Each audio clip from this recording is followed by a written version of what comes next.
Bonjour à toutes et à tous et bienvenue pour cette nouvelle vidéo. Je profite parce que évidemment, comme souvent, comme en France, c'est pareil, accident. Et en plus de ça, à l'heure de pointe.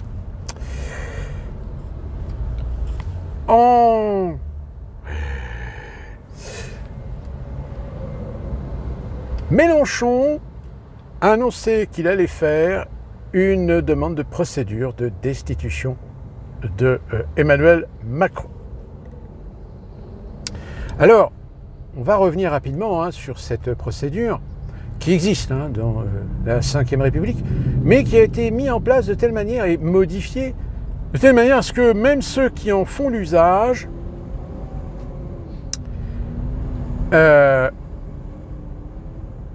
ça n'aboutira nulle part.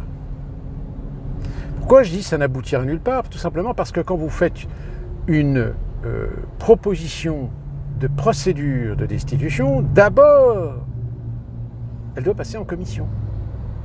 Et la commission valide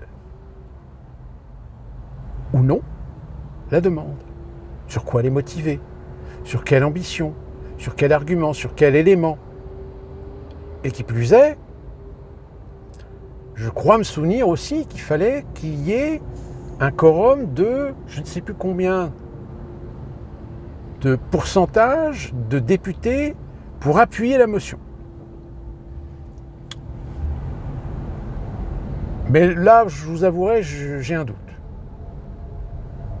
Je vous invite peut-être à demander à ChatGPT pour être sûr. Mais et puis même si la commission l'accepte, on est d'accord qu'on se retrouvera exactement dans la même situation que ce que va faire Bayrou le 8 septembre, j'avais dit le 8 octobre, mais c'est le 8 septembre, c'est-à-dire que finalement, quoi qu'on dise, quoi qu'on fasse, quoi que la LFI gesticule dans tous les sens, c'est bien le Rassemblement national qui dira « OK, open game » ou « game over ». Ça, si vous voulez, c'est ça qui les emmerde. Aussi bien la gauche que les centristes et Renaissance. C'est que sans le Rassemblement national, ils ne peuvent absolument rien faire passer. Ils ne peuvent pas avoir de majorité à l'Assemblée nationale. Alors vous imaginez, si Mélenchon pose la motion, est-ce que c'est vraiment pour destituer Macron? Je ne pense pas, parce que pour moi, Mélenchon, il est loin d'être un con, et il sait pertinemment que ça ne passera jamais. En revanche, il peut très bien s'amuser à faire la démonstration que le Rassemblement national, qui par logique pourrait éventuellement profiter de la situation pour, en effet, lancer une procédure de destitution, c'est-à-dire en collaboration avec la LFI, la NFP, voire même une partie des Renaissances. Non, c'est quoi le parti oui, c'est Renaissance, le parti... non, Républicain, voilà. Une partie des Républicains, etc.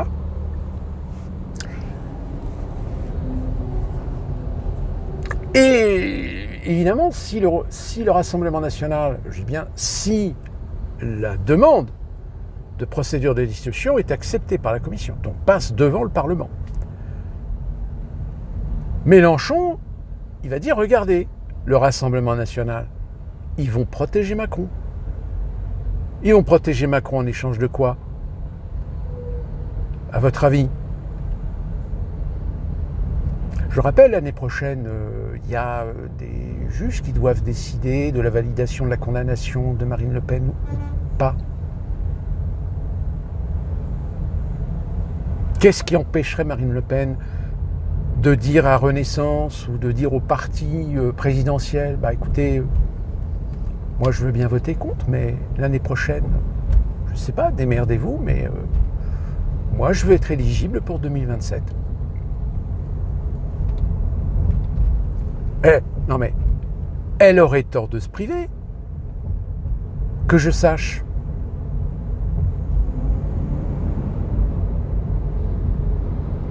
Donc Donc à partir de là, qu'est-ce que je vous dise ? Vous risquez en effet d'avoir une énorme déception. Une déception sur le fait que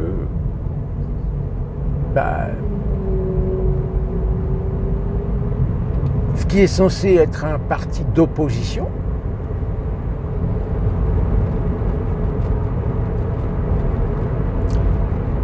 juste pour la petite anecdote, pour la petite aparté, regardez, embouteillage de l'autre côté. Embouteillage de l'autre côté, pourquoi ? Parce que les gens s'arrêtent pour regarder l'accident qui a eu lieu de mon côté. Et du coup, vous avez un embouteillage, mais qui n'a pas lieu d'être. Mais parce que les gens voient des gyrophares bleus et disent « attention, police !» Hop, je freine. On a les mêmes à la maison, ne vous inquiétez pas. Donc je reviens, en effet, oui, Mélenchon, il ne fait pas ça pour dégager Macron, il fait ça juste pour démontrer aux gens que finalement, ceux qui disent que Macron doit démissionner, Macron doit partir, Macron doit renouveler, Macron doit faire ceci, là vous avez l'opportunité de le destituer, et vous voterez contre. Mais bon, ceci dit, peut-être que je me trompe. Peut-être que d'ici là, le Rassemblement national mettra de l'eau dans son vin et se dit pourquoi pas ? On ne va pas laisser traîner les Français. Et puis même, la procédure de destitution, elle viendrait beaucoup trop tard. Elle serait appliquée et organisation de présidentielle, malheureusement, Marine Le Pen serait toujours dépendante de l'appel qu'elle a fait sur sa condamnation d'inéligibilité. Donc, si vous voulez, stratégiquement, c'est pas les bons timings, dirons-nous. Alors ensuite, on verra déjà le 8 octobre. Alors le 8 octobre, semble-t-il que le Rassemblement national a dit qu'il se prononcerait contre le projet de budget 2026. Bayrou qui a engagé la responsabilité de son gouvernement. Donc ça veut dire que si ça passe pas, si ça casse, logiquement Bayrou, dans cette procédure, puisque là c'est en congrès, c'est pas je présente le truc, ça passe à l'Assemblée nationale, puis ensuite au Sénat, et puis... Non, là c'est en congrès. Donc c'est encore plus réglementé, plus particulier. C'est-à-dire qu'un Premier ministre qui fait appel au président de la République, puisqu'il n'y a que le président de la République qui peut regrouper ou appeler le Congrès. Là, dans ce cas-là, si au Congrès, le vote est négatif, Bayrou saute automatiquement. Alors, par contre, ça n'empêchera pas Macron de le reconduire. Mais avec quel intérêt ? Puisque de toute façon, il y aura toujours blocage. Blocage sur le budget. Je rappelle, Barnier, il a sauté à cause de ça. Mais on te dit qu'il faut faire des économies. Ben oui, mais ça fait depuis 30 ans qu'on nous dit qu'il faut faire des économies. Ça fait depuis 30 ans qu'on nous dit oui, il faut réguler les dépenses publiques. Ben oui, mais vous régulez les dépenses publiques dans quoi ? Dans l'éducation, dans la santé, dans la sécurité. Mais par contre, le train de vie des hauts fonctionnaires, de la fonction publique, on continue à embaucher des gens, parfois des moins que rien, des foutre-merde. Et puis le train de vie de l'État, des subventions, l'argent qu'on distribue à droite à gauche. Il y a un moment donné où non. Là, vous avez le cinéma, par exemple. Là, le cinéma, il commence à pleurer. Ça y est. Mais vous êtes déjà subventionnés, les gars.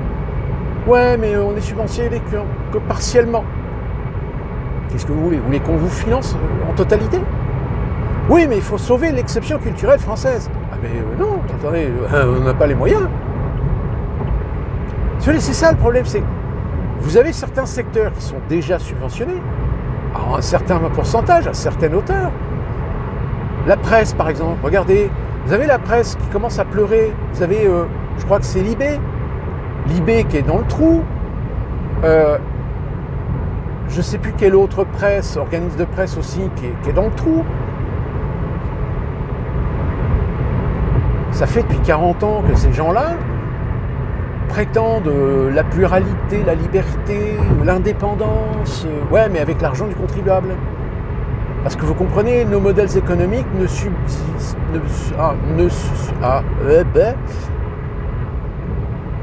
ne permettent pas de vivre.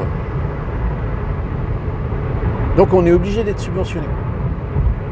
Alors j'entends bien, attention, je ne suis pas pour une politique à la Elon Musk et à Donald Trump, c'est-à-dire on vire tout le monde, on ferme les administrations, etc. Non. Vous avez en France des organismes qui ont besoin d'être subventionnés, qui ont besoin d'être aidés, qui ont besoin de l'argent de l'État. Mais vous comprendrez bien que ça fait depuis longtemps que des gens réclament des audits, justement pour faire un petit peu la clarté sur qui est financé, qu'est-ce qu'il fait, quels sont les retours, quelle est l'efficacité à l'échelle sociale, à l'échelle économique, à l'échelle culturelle. Sauf que ce n'est pas fait. Vous comprenez bien que personne n'a d'intérêt à le faire, parce que dans ce cas-là, ça voudrait dire qu'on irait sérieusement faire un audit pour savoir et découvrir qu'il y a du copinage, qu'il y a des gens qu'on finance pour que dalle, qu'il y a des gens qui vivent au crochet de la société.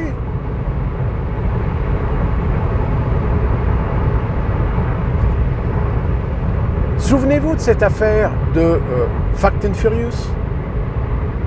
Pour ceux qui ne savent pas, tapez Fast and Furious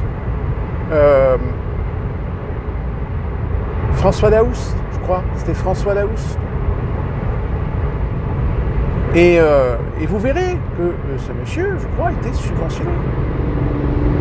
Mais subventionné, c'est-à-dire non seulement subventionné par des biens de l'État, mais aussi par des financements de certains organismes de presse, pour donner l'illusion d'une société qui faisait du fact-checking pour les organismes de presse, dont l'AFP, mais qui en réalité était une agence complètement fantoche.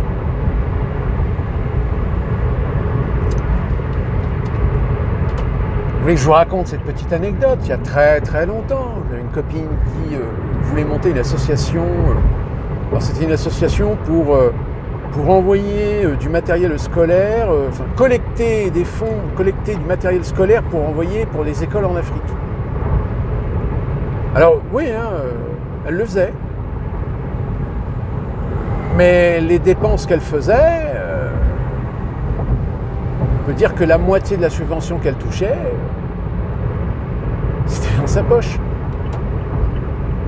Puisqu'elle faisait rien, quasiment rien d'elle-même. C'est-à-dire qu'en fait, elle avait trouvé des partenaires qui faisaient don de certains matériels, de certaines fins de série, des fins de stock. Et elle s'occupait de trouver un transporteur pour envoyer le matériel en Afrique, dans des écoles qu'elle aurait éventuellement eu par des contacts pour bénéficier de, etc. Mais c'est tout. Et ça lui prenait quoi? Allez, en tout et pour tout le boulot, 3 mois par an. Le reste du temps, elle n'avait pas un budget suffisamment conséquent pour pouvoir tenir cette activité-là toute l'année. Et pensez-vous qu'elle était contrôlée? Elle n'a jamais été contrôlée.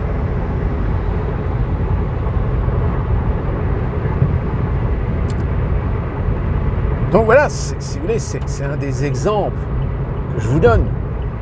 Mais on le sait. On le sait qu'il y a des milliers d'associations qui en réalité ne servent à rien. Elles servent quelque chose parce qu'elles servent une idéologie. Elles ont une présence pour justifier une idéologie, pour justifier une action qui n'en est pas une, ou qui est plutôt une action militante, propagande. Donc à partir de là, si vous voulez, oui, faites un audit des dépenses de l'État, mais vous allez vous rendre compte que, même moi quand j'ai fait l'armée, je veux dire, mais à l'époque, quand on achetait, alors il fallait acheter certains consommables aux messes, et quand tu voyais les prix, tu dis mais c'est 2 fois le prix que dans le commerce. Et en plus, c'est hors taxe. Ça va, la marge bénéficiaire? Ça y va? Pourquoi? Ça devrait être l'inverse. L'armée devrait pouvoir acheter des produits de consommation à très grande échelle, et donc avoir un prix unitaire beaucoup plus intéressant, et éventuellement, pour faire un peu de profit, revendre ça, je sais pas, à moitié du prix, quoi. Non, là, c'était quasiment du double, voire même au triple. Je sais pas, un paquet de café, alors à l'époque c'était en francs, mais je sais pas, en euros, un paquet de café qui coûtait dans le commerce, je sais pas, 1,50 € ou 2 €, à l'armée, ils vendaient 4 € ou 5 €.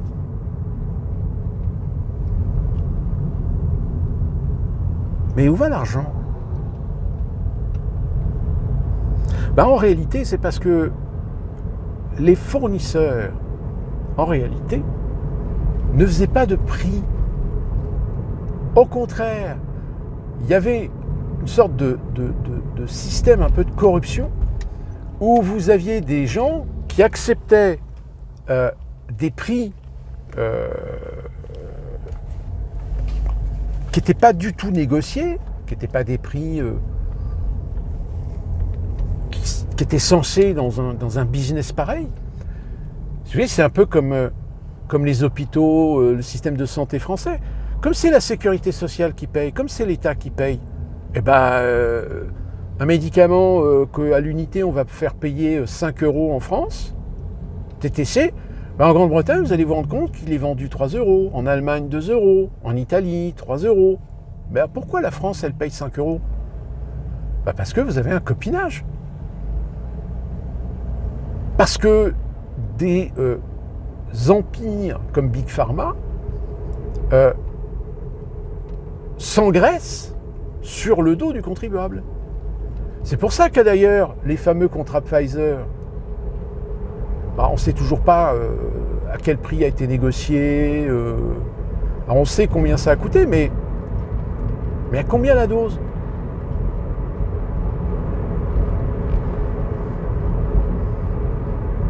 C'est bizarre quand même, parce que la dose, on aurait pu l'avoir à 5 centimes. Alors là, si on regarde le contrat, il est à 25 centimes. Comment ça se fait? Pourquoi?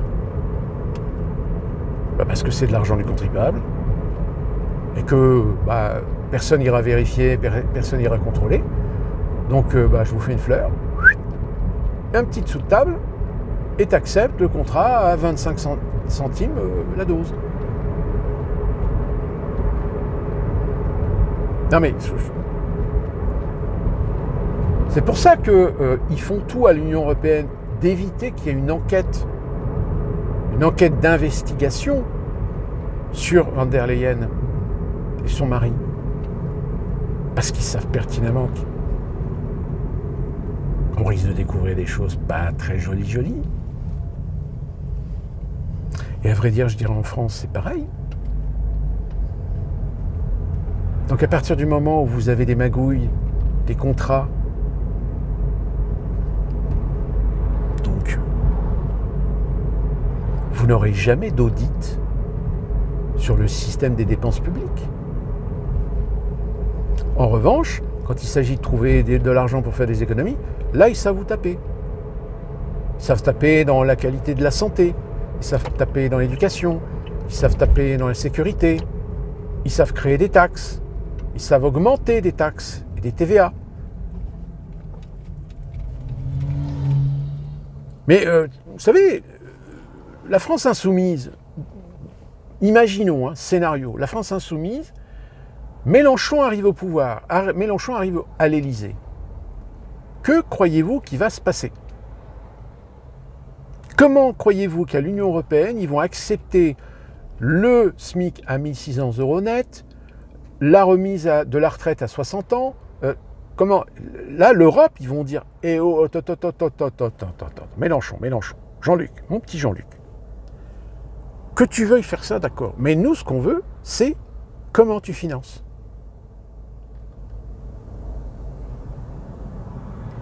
Si tu ne trouves pas le financement, nous, désolé, mais c'est non. C'est hors de question. Mais la France est souveraine. Non, non, non, non. Vous êtes souverain sur le papier, mais en réalité, nous, on vous dit ce qu'il faut faire et pas faire. On ne vous oblige pas, mais vous savez, c'est comme l'histoire des Corses. Tu as le droit de rigoler des Corses, tu as le droit de plaisanter sur les Corses, tu as le droit de te foutre de la gueule des Corses, mais il ne faut pas le faire.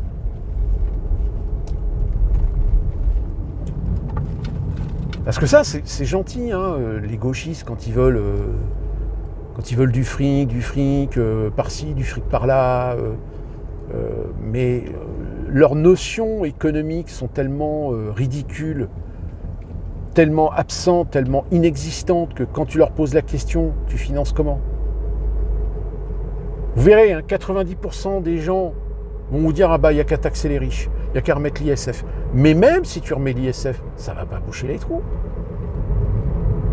Et même si tu remets l'ISF, tu peux être sûr que dans les 6 mois, 1 an, tu as la moitié des riches qui se barrent à l'étranger. À moins que la LFI décide de faire comme aux États-Unis, c'est-à-dire que passer une loi que désormais tout Français qui vit à l'étranger devra s'acquitter d'un impôt annuel. Ma femme, par exemple, si on décide de rentrer en France, elle devra payer ses impôts fédéraux tous les ans, parce qu'elle est citoyenne américaine. Bon, c'est pas, on ne lui demande pas $5 000, hein, en général c'est 300 ou 400 $ pour l'année, c'est pas énorme, mais vous savez, en France,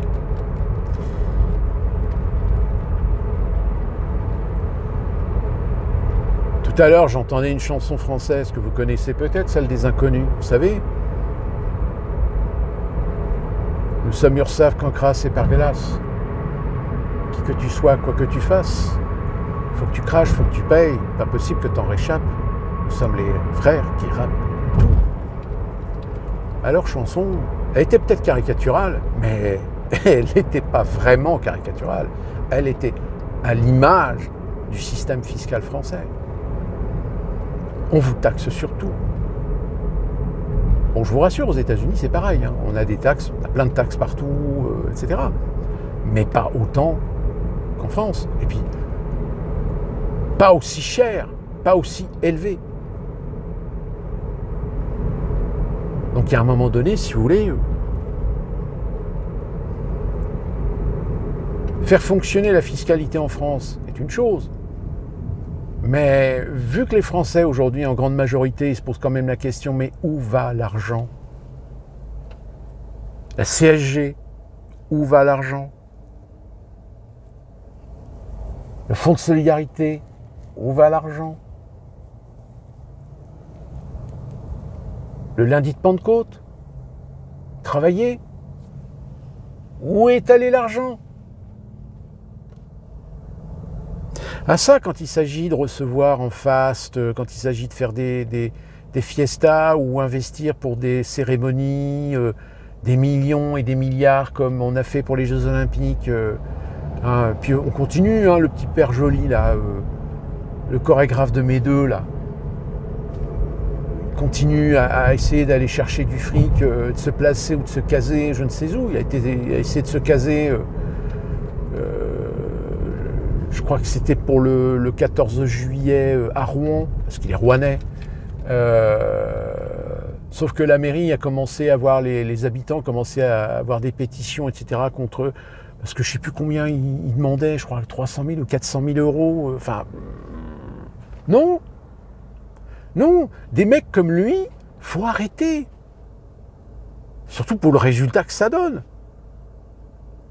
Alors, j'entends bien qu'il y a des gens qui se branlent sur la cérémonie d'ouverture, elle était magnifique, c'est formidable, c'était super, machin, etc. Il n'y a que les fachos et l'extrême droite. Il n'y a que les cubénis pour se plaindre, etc. Moi, j'ai pas trouvé ça exceptionnel. Oui, alors ça, par contre, j'ai trouvé ça très progressiste. Ça, oui, absolument. Mais est-ce que ça représentait vraiment la France? Je suis pas certain. Je parle même pas de la Seine. Hein. Même encore aujourd'hui, il y a des gens qui vous démentent que c'est pas la Seine. Hein. Non, non. Non, c'est un hasard. Pur hasard.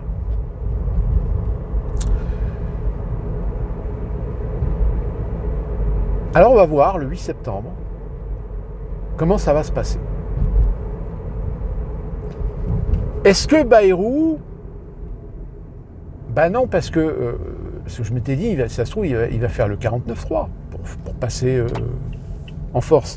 Mais là non, puisque au moins on peut lui reconnaître ça. Hein, alors est-ce qu'il le fait parce qu'il a les jetons, parce qu'il se rend compte que de toute façon il n'y a rien à faire, que de toute façon on est déjà dans le caca.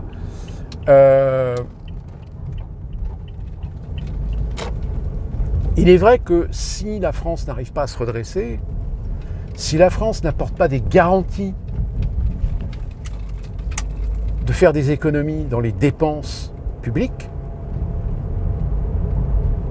vous savez ce qui vous attend. Et je peux vous dire qu'il y a un pays qui se frotte les mains, c'est l'Allemagne. Parce que si l'Allemagne apprend que la France est mise sous tutelle du FMI et de la BCE, oh putain, ah bah là Macron il a gagné, hein. Là il aura gagné le pompon, hein. Ah mais on lui a donné la mission de démolir la France, ah bah ça y est, voilà. Il l'a démoli, il l'a foutu par terre, il a gagné. Et c'est vous qui allez payer. Non seulement vous allez payer dans les acquis sociaux qui vont être suspendus, voire supprimés. Je rappelle, hein, dans le budget 2026, Bayrou, il prévoit le gel de toute augmentation des prestations, quelles qu'ils soient. Même sous-entendu qu'il veut peut-être baisser des aides aux handicapés, aux personnes retraitées, aux personnes âgées. Mais c'est ça qui est... C'est-à-dire que ces politiciens, à chaque fois, est-ce qu'ils se rendent compte que c'est toujours sur les mêmes qu'ils tapent? C'est toujours sur les mêmes. La solidarité. Faut être solidaire, faut faire des efforts. Mais putain, ça fait depuis les années 90 que vous faites des efforts. Que demander des efforts aux Français. Donc depuis 30 ans, si vous voulez, il y a un moment donné, il faut arrêter les conneries.